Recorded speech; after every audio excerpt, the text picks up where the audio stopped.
call-in numbers, which will be safe. Okay. Where are those call-in numbers? I am going to get those call-in numbers right here. Let's see. If I were to go and invite more people. Okay. The control copy.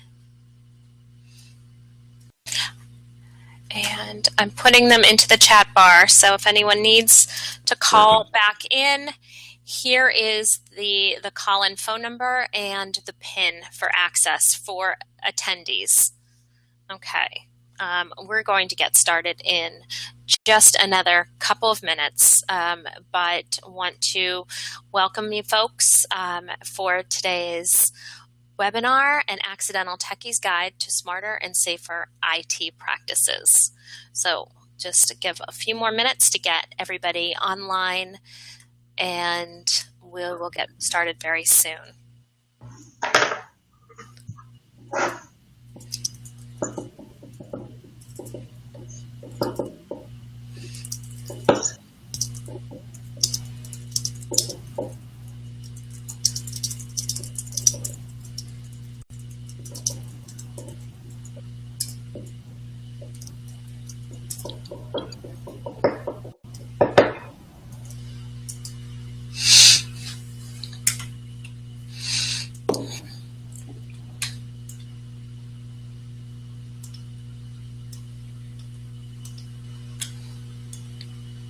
Okay. All right. So I would like to say thank you, everybody, for coming. Welcome, everyone. We are currently on air and recording. This is Amy DeVita with Third Sector Today and Top Nonprofits. We are, if for those of you who are not familiar, two websites with great resources, tips, insights, and best practices to help nonprofit professionals like you really make greater impact. So we are hoping that today's presentation will be really the impetus for a conversation that's very necessary across all parts of your organization, not just IT. Hence the title. We're really focusing on, this is an accidental techie's guide. So it's not necessarily your IT person. Cybersecurity at your organization is a team effort, and it really requires everyone to be on board and play their part. So, again, this is Amy DeVita, Third Sector Today and Top Nonprofits. Thank you for joining us. On the line today, we have our very special guest. His name is Ryan Gooden, and he is the president of Rover. And thankfully, Rover and Ryan are very familiar with the types of practices that can help make the security at your nonprofit organization much safer. Not only that, Ryan is also very closely tied to nonprofits. He's also a member of the Elks out in Michigan, and he advocates on behalf of veterans and children with special needs. So thank you for doing your work. The folks here can certainly appreciate that. Everyone who registered for today's webinar has a cause that they care much about too. So thank you. With that, what I'm going to do now is pass over I will pass over the presentation role to Ryan, and we will be taking questions at the end of this session. So if you have questions of immediate nature, feel free to use the chat box on the side, and I will convey those. Or if you would like to jump in, Ryan might be able to answer the questions also as he's presenting. But at the end of the session, we will have some time for Q&A. This presentation is being recorded, and everybody who registered for the event today will get that, and we will also be sharing it on our websites as well. So, okay, enough from me. I'm going to mute myself now, Ryan, and let you take the presentation from here. So without further ado, Ryan Gooden. Well, thank you very much, Amy. I really appreciate the warm welcome. I love the title of our webinar here today. That's totally Amy, but it really describes I think, the circumstance for a lot of different technical individuals out there. The accidental tech, the person who somehow, some way or another, inherited the technical responsibilities for the organization. For myself, I'm actually a marketing and salesperson by trade, which in my profession, working here at an IT company, I look at it as a unique advantage. I'm a strategy-oriented person, so I first want to understand the real-world needs of the business, and then collaborate with my technical team to implement a technical solution that fits the need of the business. I fell into a technical role early in my career working for several successful startups where, I started as maybe the fourth or fifth employee, and then, several years later, we had 20 or 30 people in the office. And I fell into a technical role because of an interest, but also, just an individual who can wear many hats. And, so I ended up learning a whole lot about, technical infrastructure and how to manage it well, what works and what doesn't, common pitfalls to avoid, and the like. But the bottom line is technology is here to stay, and we have no choice but to embrace it. And we have to do it in a way that's purposeful and mindful of all the possible repercussions. So, I'm passionate about technology. I'm equally passionate about social causes, and that's why it really is such I'm greatly appreciative of the opportunity to reach out and speak to the community here and pass along my knowledge for what it's worth. As Amy had mentioned, about 5 years ago, my wife and I joined the local Elks Lodge. And, we really wanted to just be more involved in the community. As Amy also mentioned, we support veterans and special needs children and adults. And we help in any capacity that we can, whether it's, wrapping presents before Christmas or participating in fundraising events. Also, as of recent, I've been helping more with marketing and technology. And we recently finished building a website for the Elks that includes the ability to take donations online. And what I realized is that even simple decisions like how to process payments can have a significant impact on everything from the user experience to which may promote the ability to increase our fundraising capacity, but also, and just as importantly, the security of the donor's personal, highly confidential information. And of course, we've got to consider the potential liability of the lodge should a breach occur. So, for small resource-constrained organizations like many nonprofits happen to be, and really organizations of any size for that matter, good technology and IT management can be a real challenge to navigate. So through the course of our conversation here today, I'd like to share a few strategies for managing your technology in a smarter and safer fashion, the results of which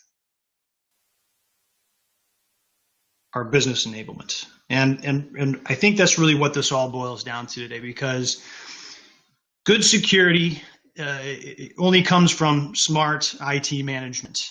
And the reason that we have a security infrastructure is to enable what we do every day. And so this is the way that we approach technology solutions at Rover. We first like to ask the question, what are the needs of the business? And create a roadmap for stabilizing the environment, assessing our risks, closing security gaps, and creating a technology roadmap that facilitates current and future needs. So, like I said, I've experienced firsthand how these operational objectives can have a significant impact on the broader goal of an establishment,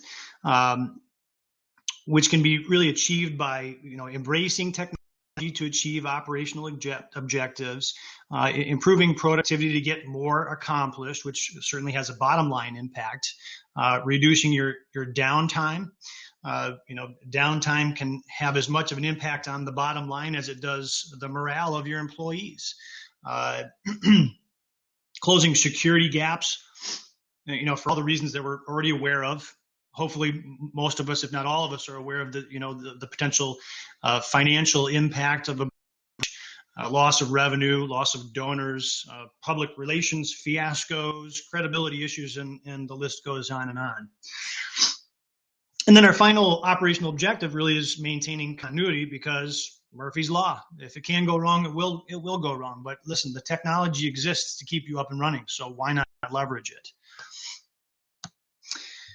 So, our conundrum is this: technology is always evolving, and that's driven by the needs of our businesses. As mentioned, it's the ability to scale our resources and increase our productivity and provide better support and gain more insight in how the business operates and so forth. Specifically technologies like the cloud, which allow for more collaboration and better security, continuity, convenience. Virtual environments and being able to scale up resources on demand as your business grows. I guess something else we could mention is, the advent of bring your own device, BYOD. And that's really more or less defined as employees that bring their own personal devices in, whether it's a laptop or a mobile phone or a tablet.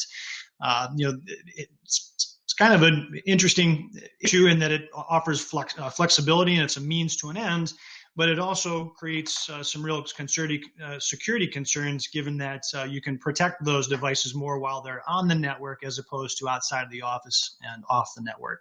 So the consequence really of all of this is we have more complexity to manage and more exposure to threats.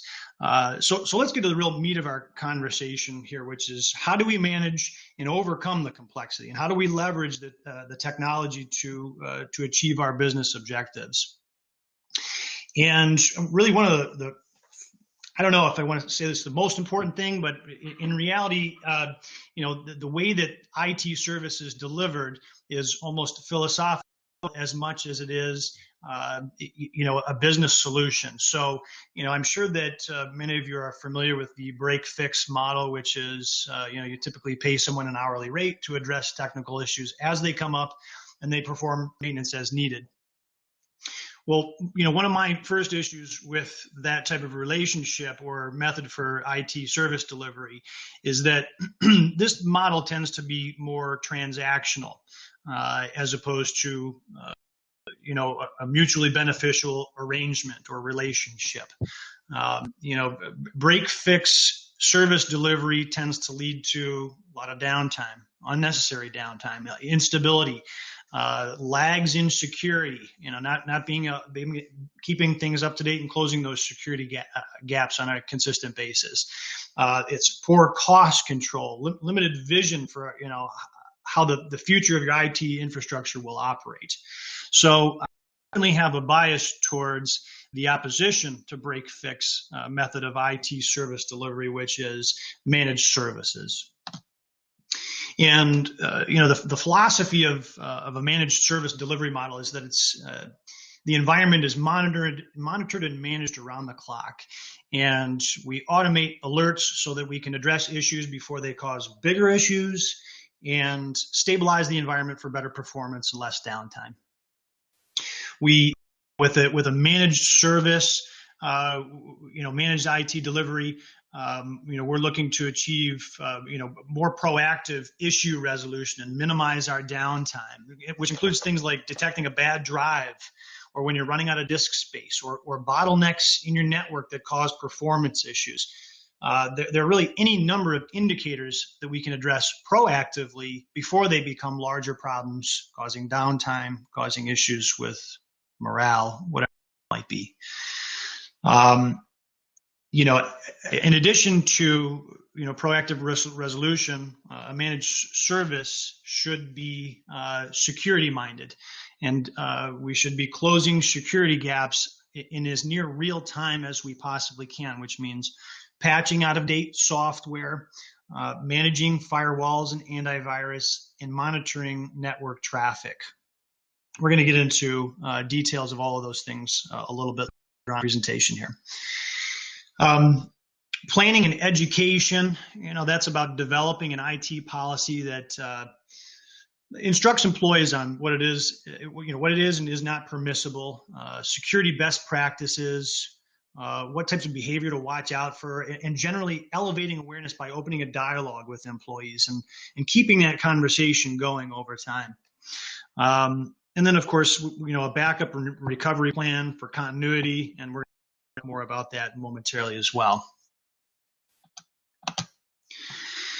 So in addition to basic managed services, I shouldn't have advanced the slide there, but we'll talk about it anyway, which is, some of the additional things that you can anticipate with a managed service, which is, allocation of on-site hours and being able to perform some work on-site at a flat hourly rate, as opposed to frequent on-site visits, access control, being able to manage employees' access to files and directories, and even vendor access to our system. So third-party access from external third-party vendors. Responding to breaches and remediating the issue and closing security gaps, and even developing a knowledge base for employees, allowing them to address some of their own problems. So that really kind of rounds out what to expect from a managed service. Now, in terms of developing a technology roadmap, there are a variety of different features and advantages to having a technology roadmap.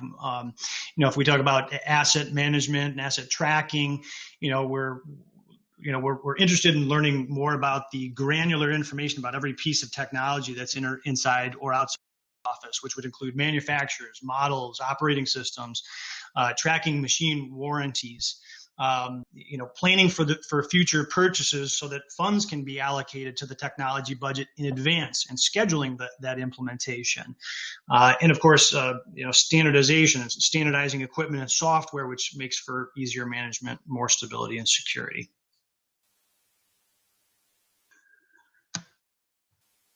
And resource allocation. Perhaps this is one of our bigger concerns, in terms of nonprofits and limited resources and budget. We often have constrained resources, and that's not really the case for all, but even the most well-funded organizations find it difficult to prioritize their technology objectives among their day-to-day laser focus and on their day-to-day responsibilities. So, step one in this process towards a smarter, more secure IT infrastructure is to assign personnel to the effort. Someone has to own the effort. It may be somebody internal, or it might be an internal group of people, a committee. It might include outsourced IT professionals or an IT service provider. One way or the other, somebody has to be in charge of the effort, and it's important to do that sooner than later. It is a concern, obviously, in resource allocation, and oftentimes the decision of how IT services are delivered boils down to the budget. So it's important to begin quantifying your IT costs, which includes not just service delivery, but the cost of downtime. What does it cost you to be down and offline? What is the cost of lost productivity? What is the cost of opportunity lost? When a technical limitation prevents the business from growing. I mentioned that managed services is delivered on a flat monthly fee. Maybe I did. I hope I did. usually that's an hourly rate, or rather a flat monthly fee and then an hourly rate for hardware maintenance on site. So I did want to just clarify that. The advantage to a flat fee combined with the benefit of a managed service is cost control, plus the advantages of more stability and security. And then in terms of allocation, it's great to be able to make decisions about what kind of equipment will best serve the needs of the business and plan in advance to put those resources in place. Let's talk a little bit about security. Really the essence of this quote, "Security is a process, not a product," is that the process takes place around the clock and it's never ceasing. And the biggest variables that influence the need for vigilant security is, our IT environments are constantly changing and always evolving. Our workforce is in flux, which means new equipment and new personnel that need to be educated on security. And maybe one of the most important considerations is the fact that the threats really are growing in size and becoming much more sophisticated. if we look at the statistic here, 81%, 470 nonprofits rank cybersecurity as among their top 10 risks in the organization. So it's clear the awareness of the threat is very high. But interestingly, there does seem to be a gap between awareness and action, which may simply be that we're overestimating our defenses and or underestimating the threat. But when it comes to really understanding the threat, I guess I would point the listeners to here today is check out the show, if you haven't already seen it, the special Rise of the Hackers, which aired on PBS back in the spring. And this documentary is extraordinarily revealing in terms of the sophistication and level of the threat that is out there. I would say this particular documentary really focused a lot on larger organization and targeted threats as opposed to opportunistic threats, which we're going to talk a little bit about the differences between those momentarily. But what it does, and the picture I'm trying to paint here is that it's time, as a community and as a society that we move away from this image of the hacker that you see in the stock photography, which is the person cloaked in a hoodie and hunched over a computer in a dark room. Here's the reality. There are sophisticated organizations out there that are conducting these attacks on a daily basis, and their employees have insurance plans. They've got 401ks. They've got profit sharing. This is a very big business. It's very lucrative. It's very low risk. And there's very little ease of entry into the business. All right, Ryan? Yes. I'm echoing, but so what you just were saying, I just had to ask you to clarify. So there are actually large companies. There are actually companies that are becoming hackers. Without a doubt, and so, hacking can take place on an individual level.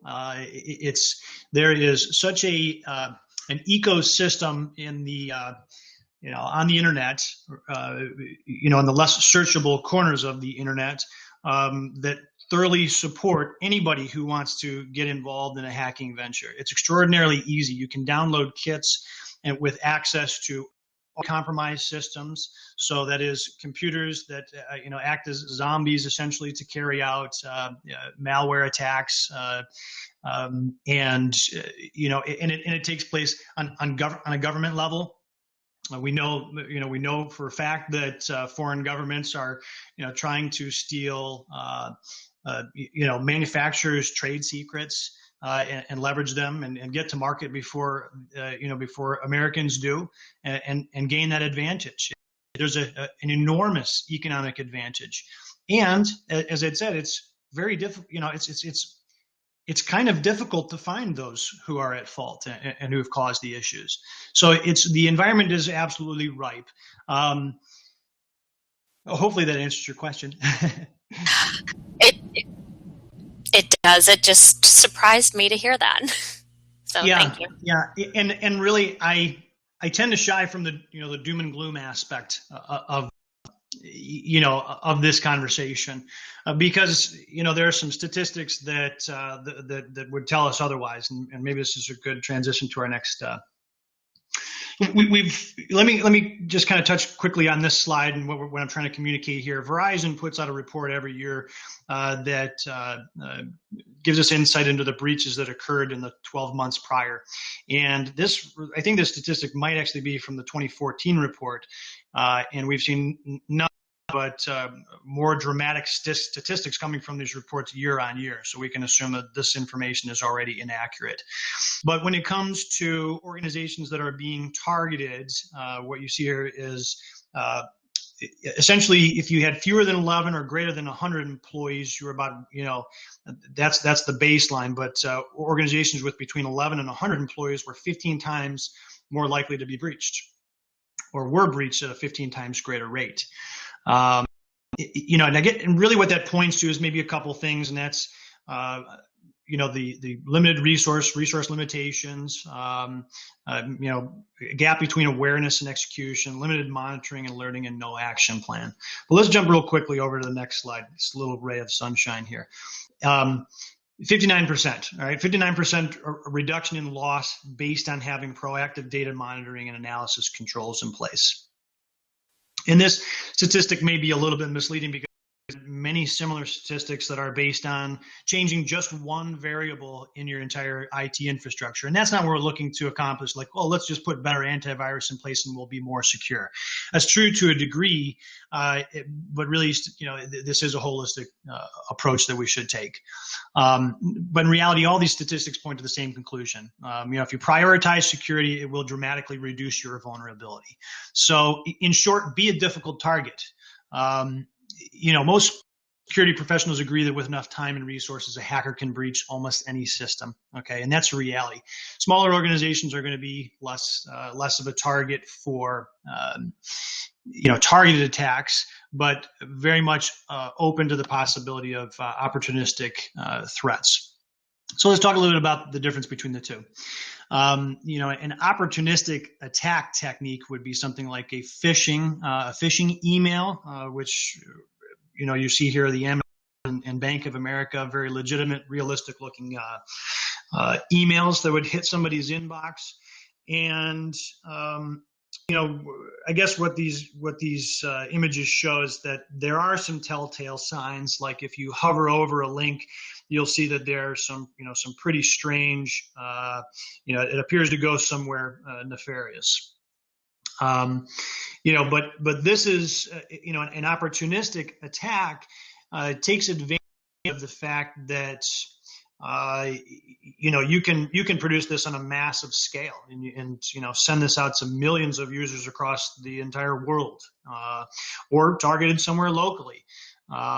It really just takes one click to create some real havoc for an organization. I got a good story for you in just a minute here.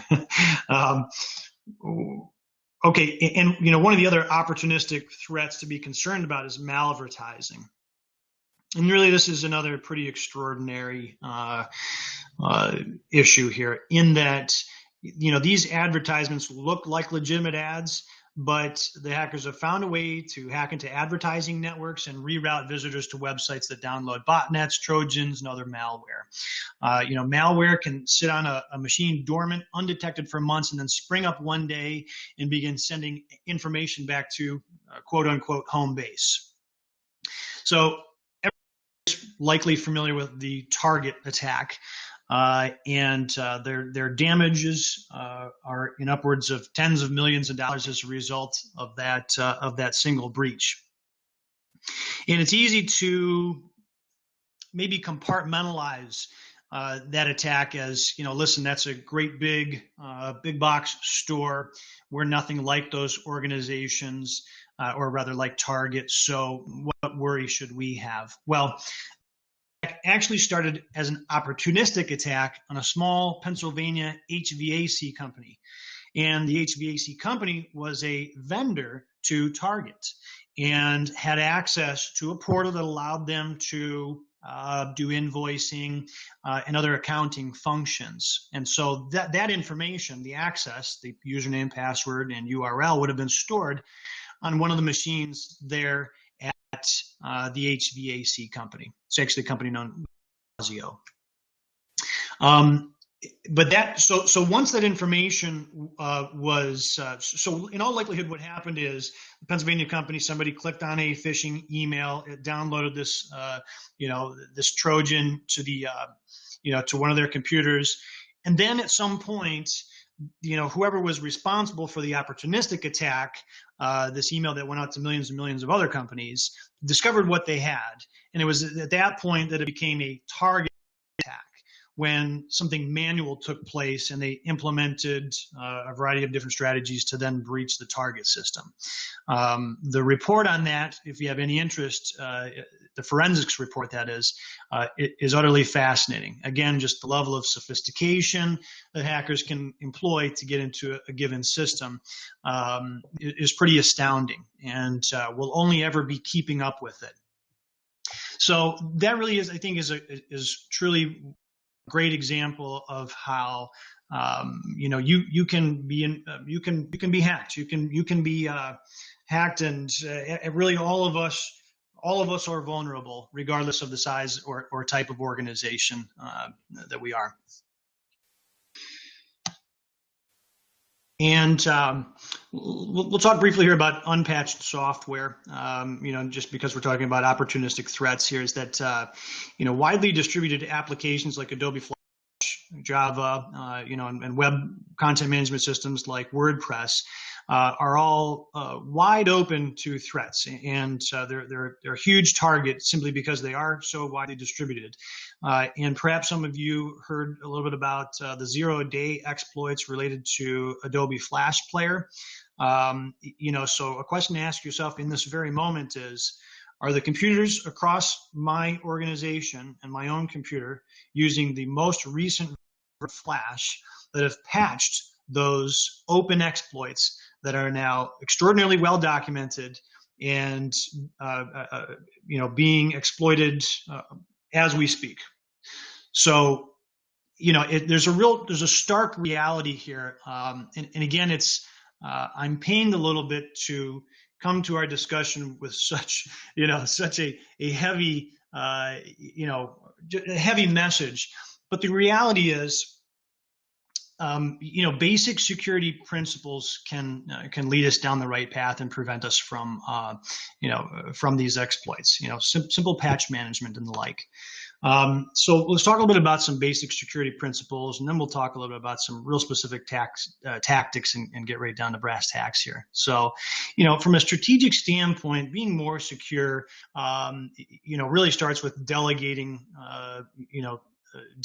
security policies, that is to say, delegating the requirement of being more secure. So who in the organization, probably our accidental techies, are going to fall into this role. But who else in the organization should be involved in terms of key stakeholders, and even third parties that can come in from the outside and assist and lend some real insight. So, Ryan, excuse me for a ahead. second. Just wanted to let you know I popped up the poll to ask the folks out there. Let's see. Let's do it again. How their organization manages IT. So if you want to, everyone take a look at that. You can answer the question, just click on the appropriate answer. How are you managing IT? The options are: we call an IT person when there's a problem. We have an internal staff to handle all IT issues. IT is proactively managed by an external company. Or it should be calls. Calls usually come to me, and I am not an IT pro. So if you could, folks out there, please, that would be great. And let's see who's, I'll give you a couple minutes here to vote and have the good old, I feel like I should have Jeopardy music playing in the background. Okay, so if everyone can just vote in there, just have folks doing that, that would be great. Okay, and I'm going to submit votes. And okay, so let's see. Did we see it? I don't know. Okay, so we'll come back to that and see what the votes revealed. Okay, sorry, little interaction. That's great. No, I appreciate it, and that'll be interesting to discover. So I guess getting back to our strategies here, it's important to assess our risk on an ongoing basis. We're going to just kind of breeze through this because then we're going to really talk about the tactics and how to address, how to play through our strategic direction.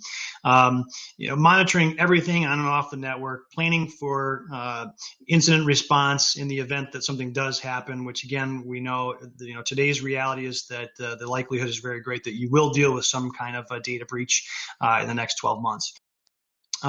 Issues of continuity and being able to recover from a backup or an archive.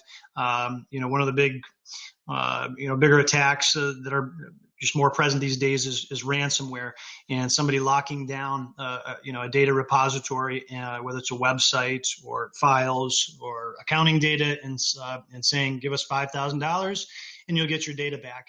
And just about any IT professional who works in security would tell you the last things you want to do is pay the ransom, because really there's just no guarantee that you're going to get your data back. So ideally, we've got a plan in place to address these issues before they come up. And then we'll talk a little bit about compliance later on here, particularly as it pertains to governance of record retention. So in terms of tax, we're going to just kind of blow past this slide pretty quick here.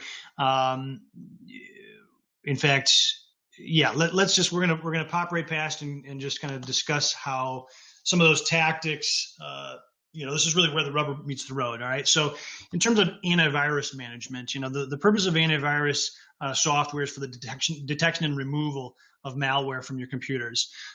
It's extremely important to keep antivirus definitions up to date and as close to real as possible. I can tell you that from the forensics report of the Target breach, Fazio had, the HVAC company, had the free version of Malware Bytes, which is a great program in and of itself, but the software was not updated. It had to be updated manually in order to keep those definitions up to date. Okay. Now, even then, antivirus is not a catch-all. Okay. None of them are, including like, Kaspersky and Bitdefender. Those are some of the organizations with the best reputation out there. And within the last 12 months, both have actually been breached. The impact was minor, but one way or the other, it's not an end-all, be-all. So if you've got antivirus in place and it's up to date, that's great. But keep listening. Let's see here. Get to the next slide. Firewall management. Your firewall is a basic gateway that allows someone onto the network, or the internet in the office, and it should always be on and correctly configured. And these things can be turned off pretty easily, which should actually trigger an alert, ideally, that can be acted upon, and so we can close that gateway right up. Anyone that's not on the network should be using a VPN, a virtual private network, to access the network. And a VPN is also good for anybody who's working outside of the organization and accessing free or public Wi-Fi. Should you go to Panera or McDonald's or whatever it might be, anybody can grab that information out of the air if you're not encrypting those communications. Patch management. So as I mentioned, those widely distributed applications like Flash and Java, they often release critical security updates, and those programs should be patched immediately. Now, patch management can be totally or mostly automated, I should say, and with the right tools and process, you can remove the burden and the downtime associated with performing updates periodically on one machine or one server at a time. So, and that gets back to the idea behind a managed service, and putting in the onus in the hands of somebody that can do those and perform them off-site and off hours, where it's no disruption or added headache, for the employees and the business itself. Encryption. Encryption requires a key to access encrypted files. And, when you perform your risk assessment and identify the data that needs to be protected, whether it's accounting data, HR data, customer records, intellectual property, or otherwise, the info should be encrypted at rest, wherever it sits, whatever database or file repository it sits in, as well as in transit as it moves from one location to the next. If it's unencrypted, it's accessible. Windows and Mac computers both have native encryption capabilities, just for reference. Let's talk about access control. And access control is really, managing what file permissions an employee should have. information in the hands of the wrong employee or simply the unintended audience can have significant repercussions. One of the other kind of bigger, more common things to see these days is two-factor authentication, which is a security strategy that has been around since the 80s, in fact, which requires a combination of two different components, typically something that the user knows or possesses, like a password. A good example of that is if any of you use the email platform MailChimp, they actually give a 5% discount for using their two-factor authentication feature. So they're taking security that seriously that they're willing to reduce their rates to better protect their customers and their customers' intellectual property. Web security. Listen, if we didn't have to connect to the internet, we could all rest a lot easier.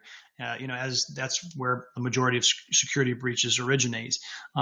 Employees may have the best intentions in terms of their browsing habits, but phishing and malvertising and related scams are more or less unavoidable.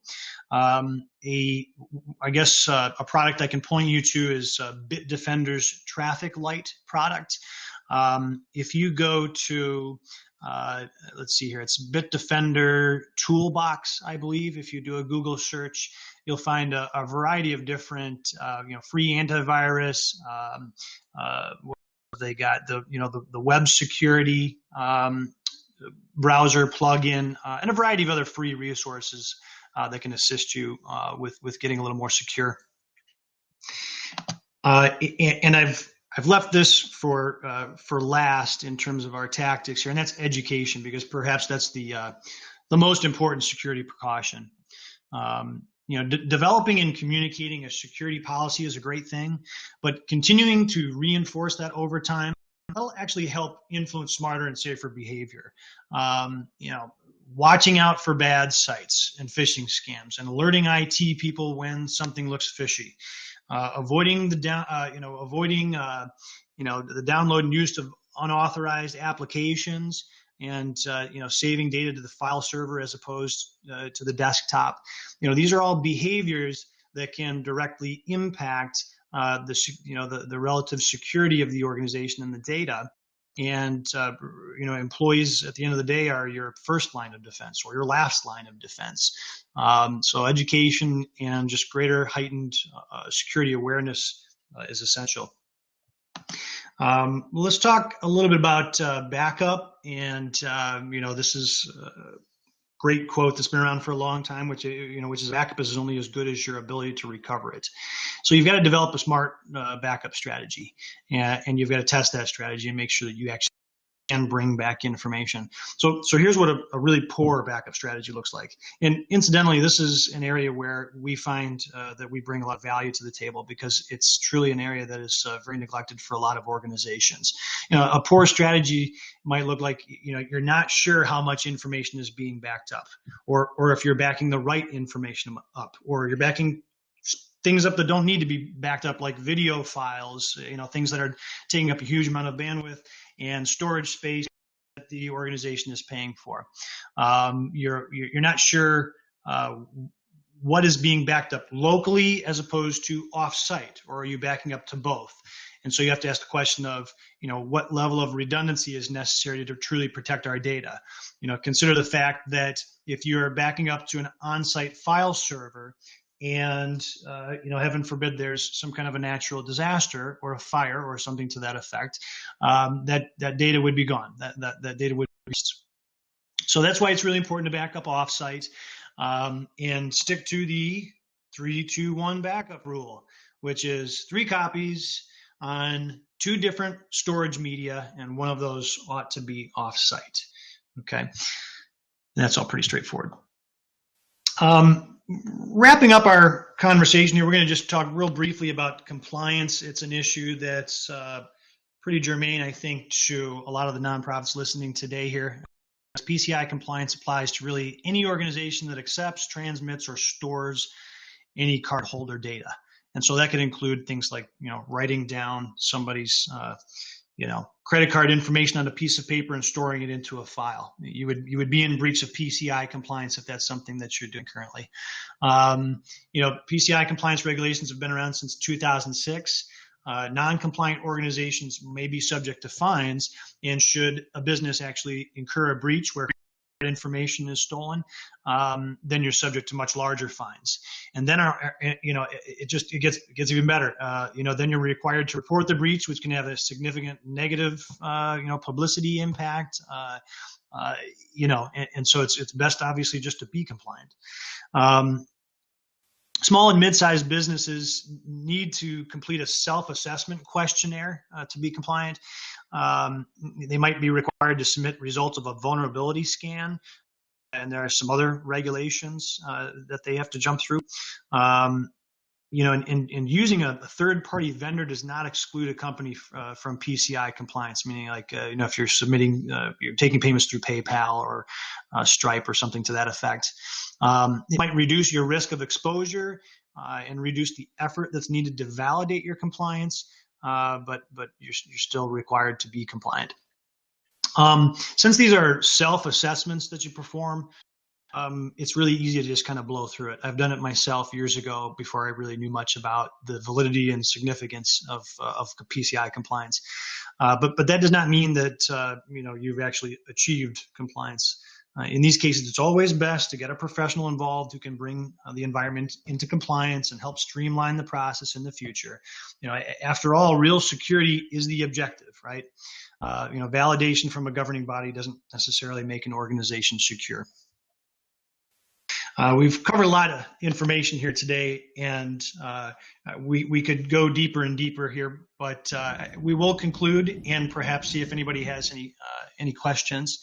I'd be more than happy to answer. Our conclusion is that align your objectives with your technology, your business objectives with your technology. So the question is, what are the needs of the business? And then engineer a technology solution, not the other way around.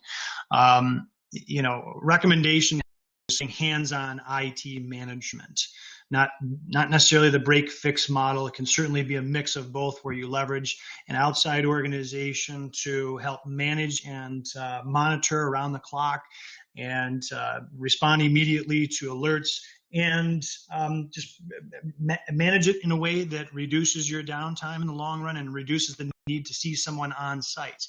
And then when you do have to bring somebody on site, it's for a limited number of hours.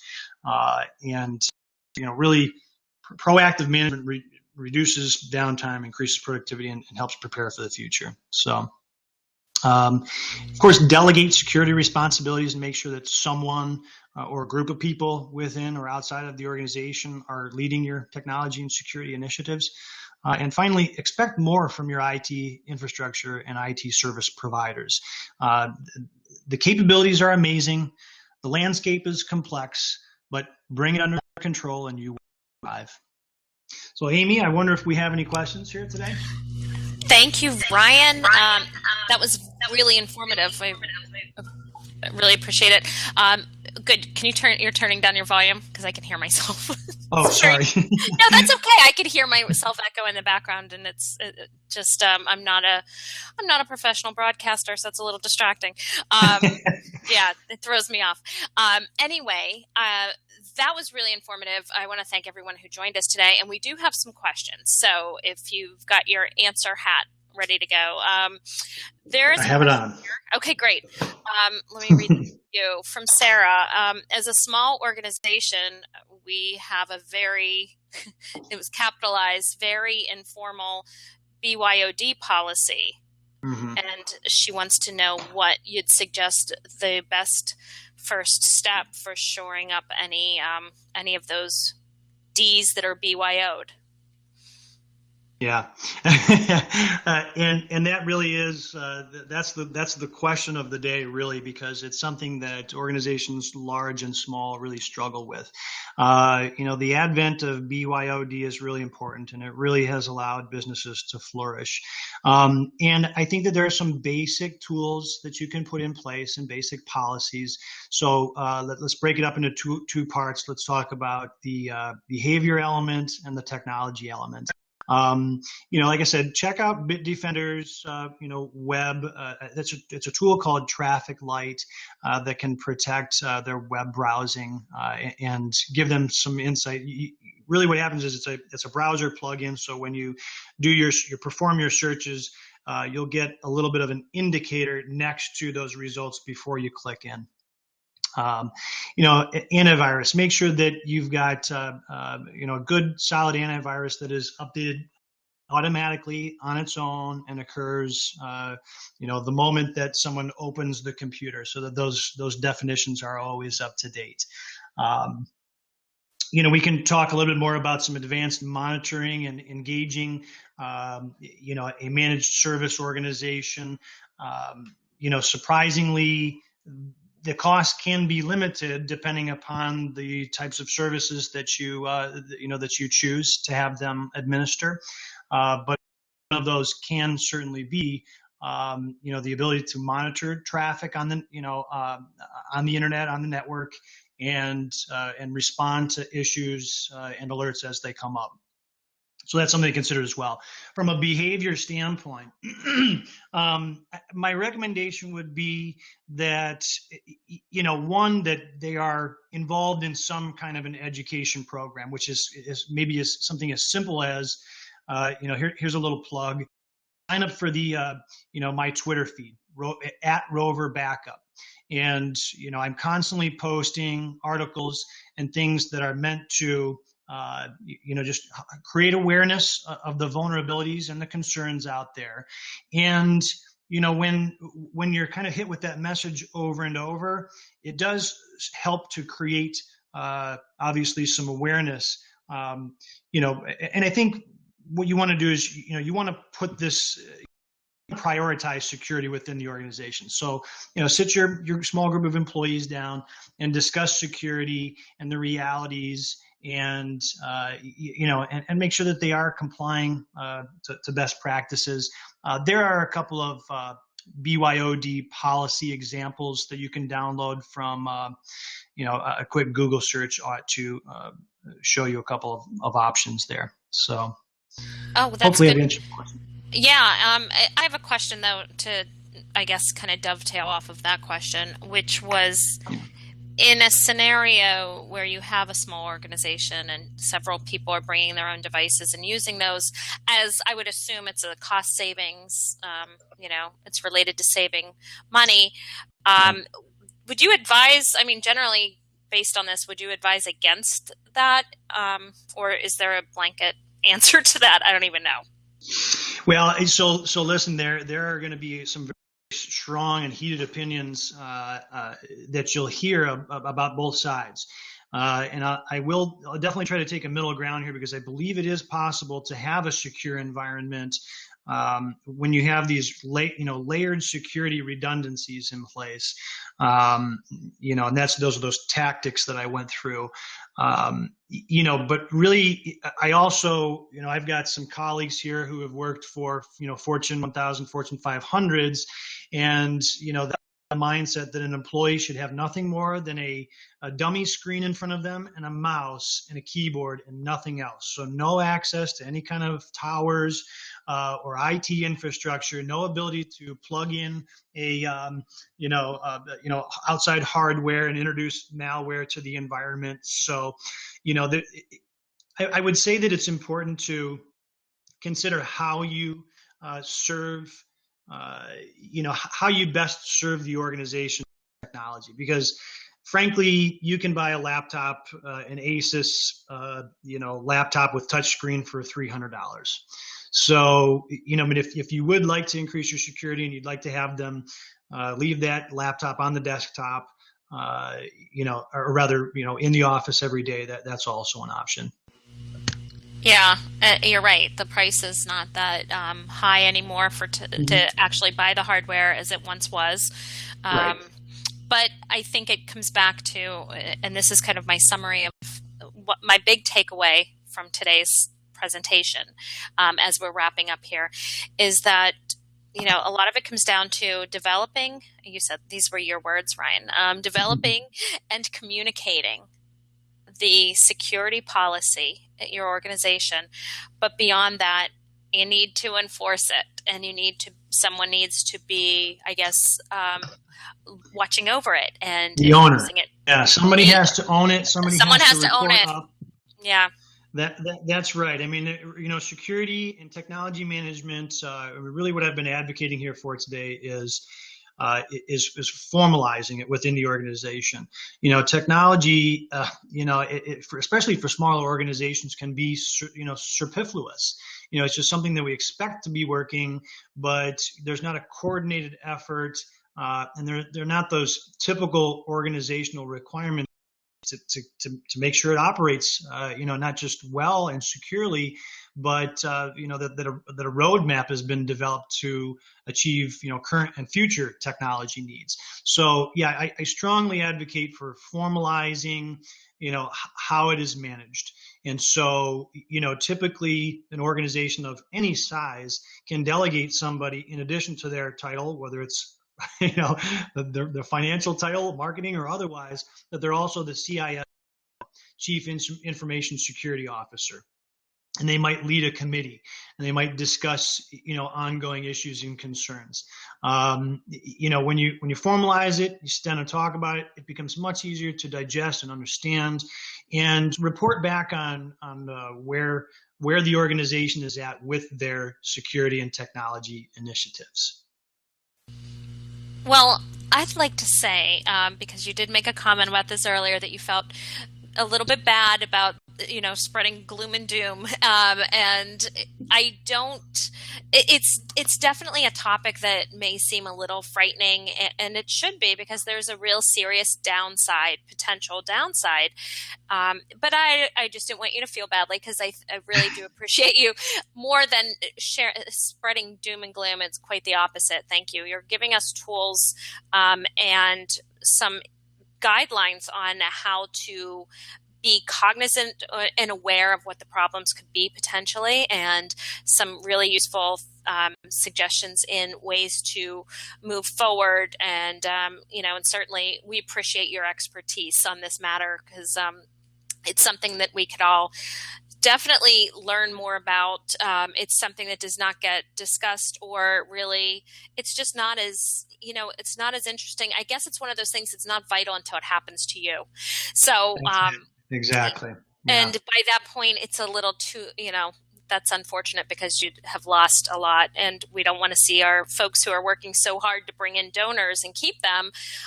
Would hate to see something like that happen. So thank you for providing us with that. Once again, your contact information is here.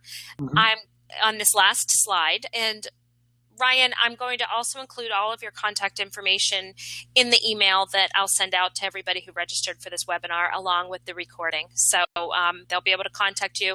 And also at Rover Backup, follow you on Twitter and get those little updates. That would be great too. So with that, let me close and get everybody. This actually worked out fine. I didn't want to go over an hour, so thank you. And thanks everybody for taking some time to really learn more and help your organization and your career. So with that, have a great week, everyone, and we'll talk to you soon. Thank you, Ryan.